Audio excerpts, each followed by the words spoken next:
हे संपत्ती जात आघवे, हे हवन द्रव्य मानावे. माऊली महावैष्णव ज्ञानेश्वर माऊली यांच्या ज्ञानेश्वरीमधील या ओवीचं आज आपण निरूपण करत आनंद घेणार आहोत. कर्मयोगी त्याच्या स्वकर्म आचरणाच्या निष्ठेद्वारे जीवनात यशाची शिखरे पादाक्रांत करत करत पुढे पुढे जात असतो. आपले आपले काम जीवनमूल्य जीवन निष्ठेने करणारा प्रत्येक जीव कर्मयोगी असतो. त्याचे कर्माचे क्षेत्र कोणतेही असो, राजकीय, शैक्षणिक, सामाजिक, क्रीडा, सांस्कृतिक, औद्योगिक, वैज्ञानिक इत्यादी कोणत्याही क्षेत्रामध्ये काम करत करत अत्युच्च स्थानी जाणारी प्रत्येक व्यक्ती कर्मयोगीच असते. त्याला उच्च ठिकाणावर गेल्यावर किंवा यश मिळाल्याने त्याद्वारे ऐश्वर्य प्राप्त होणारच होणार. ते टिकण्याचे किंवा त्या स्थानी अढळ राहण्याचे कौशल्य फार फार कठीण असते. त्यातल्या त्यात प्राप्त धनसंपत्तीचा उपयोग सर्व समाज, सर्व गरजवंत किंवा अत्यावश्यक सेवासाठी करणारा कर्मयोगी श्रेष्ठ असतो असे माऊली सांगतात. स्वधर्मे जे जे अर्जे, ते स्वधर्मेची विनियोगिजे, मग उरे ते भोगिजे. संतोषेशी प्राप्त धनामधून दान करून पुण्य कमवावे हा विचार सर्वांनाच पटणार आहे असंही नाही.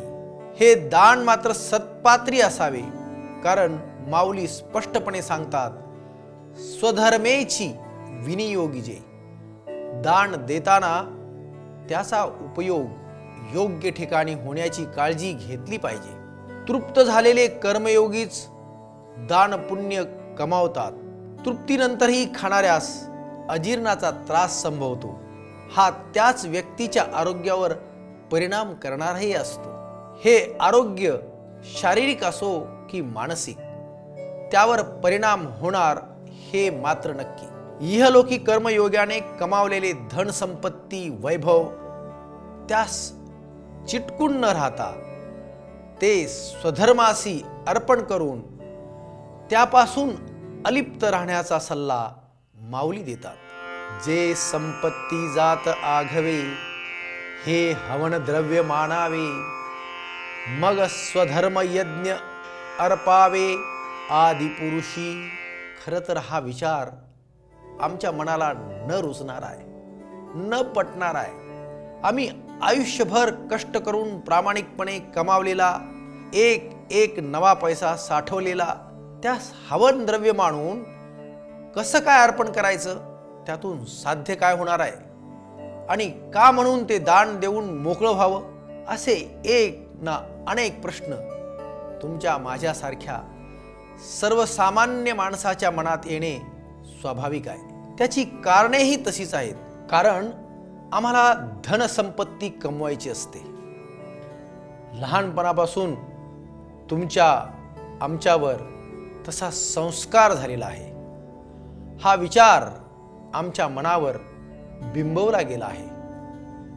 धन कमवायचे, त्याचा संचय करायचा आणि त्याचा केवळ आणि केवळ फक्त स्वतःसाठी, फार फार तर स्वतःच्या कुटुंबासाठी खर्च करून आनंद, अर्थात तोही क्षणिकच, प्राप्त करायचा आपला सरळ साधा सरधोपट मार्ग. तो आपल्या सर्वांच्या परिचयाचाही असतो. मग कर्मयोग्याच्या आणि आपल्या मार्गात फरक काय? कर्मयोग्यास धन, संपत्ती, ऐश्वर्य कमवायचे कधीच नसते. ते त्याच्या पायी लोटांगण घालत चालत येते. कर्मयोगी ज्या निष्ठेनं जीवन मूल्यांच्या आचरणाद्वारे मार्गक्रमण करत असतो, त्यावेळी त्याला फक्त त्याचा मार्ग, त्याची निष्ठा, त्याची मूल्य एवढंच दिसत असतात. त्याच्यावर त्याचे मन, चित्त एकाग्र झालेले असते. त्या मार्गाने चालत असताना त्याला ऐश्वर्य, संपत्ती, धन आपोआप त्याच्या पाठीमागे चालत चालत येत असतात. हे तुम्हाला आम्हाला समजून घ्यावं लागेल. हे समजल्यानंतरच कर्मयोग्यास या प्राप्त धनसंपत्तीचा लोभ असणार नाही हे उघड सत्य समजेल, त्याशिवाय ते समजणार नाही. म्हणून कर्मयोगाच्या सिद्धांताचा संस्कार अगदी लहानपणात बालवयात तुमच्या आणि माझ्यावर होणं आवश्यक होतं. कुठल्याही धर्माच्या, जातीच्या, संप्रदायाच्या, प्रांताच्या, देशाच्या उत्थानासाठी, उत्कर्षासाठी कर्मयोग्यांचेच योगदान हातभार लागलेले असतात. त्यामुळे हा सिद्धांत वैश्विक स्वरूपाचा आहे. असो, हा सिद्धांत कर्मयोग्यांनी स्वतः आचरणात आणून तुमच्या माझ्यासारख्यांना या मार्गाने जाण्याचा आग्रह धरावा आणि त्या माध्यमातून समाजाचा विकास व्हावा ही माऊलींची इच्छा आहे. तरीही या कर्मयोग्यांनी जनसामान्यांचा ते एक भाग आहेत अशा प्रकारे स्वतःचे वर्तन ठेवण्यासाठीचाही त्यांना माऊली सल्ला देतात. मार्गाद्वारे वर्तावे, विश्व हे मोहरे लावावे, अलौकिक नो व्हावे लोकाप्रती. कर्मयोग्याने त्याच्या मार्गाने मार्गक्रमण करताना उद्दिष्ट फक्त कर्मपरायणता एवढंच ठेवावं आणि त्यामधून प्राप्त यशामुळे त्याने स्वतःला जगापेक्षा वेगळं असल्यासारखं दाखवण्याची अजिबात गरज नाही. किंबहुना त्याने तसे वागू नये हे माऊली स्पष्टपणे सांगतात. तुम्ही आम्ही कर्मातून प्राप्त यशासाठी आसुसलेले असतो, तर कर्मयोगी स्थितप्रज्ञ असतो. यश अपयशाने कर्मयोगाचा मार्ग किंवा उद्दिष्ट कधीच बदलत नाही. तर तुम्ही आम्ही यशाने उल्लसित, तर अपयशाने खचून जातो. संपत्ती हे तुमचे माझे साध्य असते, तर कर्मयोगी समाज जगाच्या उद्धारासाठी त्याचा म्हणजेच संपत्तीचा साधन म्हणून उपयोग करत असतो.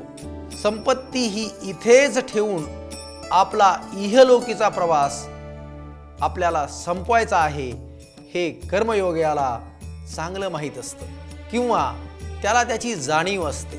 तर तुमच्या माझ्यासारख्यांना इहलोक सोडून आपल्याला पुढच्या प्रवासाला जायचे आहे हा विचारच शेवटपर्यंत, अगदी शेवटच्या श्वासापर्यंत पटेनासा होणार असतो. आणि म्हणूनच माऊली समाजातील ज्ञानी कर्मयोगी व्यक्तींना अधिक जबाबदारपणे वागण्याचा आग्रह धरतात, जबाबदारीची जाणीव करून देतात आणि म्हणतात, एथ वडील जे जे करीती तया नाम धर्मू ठेविती, तेची एर अनुष्ठिती सामान्य सकळ, हे ऐसे असे स्वभावे म्हणून कर्मे न संडावे, विशेषे आचरावे लागे संती. ज्यांच्यावर समाज उत्थानाची भिस्त आहे त्यांनी आचरणात शिस्त आणावी आणि जनसामान्यांना त्या मार्गाने चालण्यास पाऊलवाट करून द्यावी. हे तुम्हा आम्हाला समजण्यासाठी व त्याच वाटेने आयुष्य वेचण्यासाठी माझा हा विचार धन आनंद सोहळा. रामकृष्ण.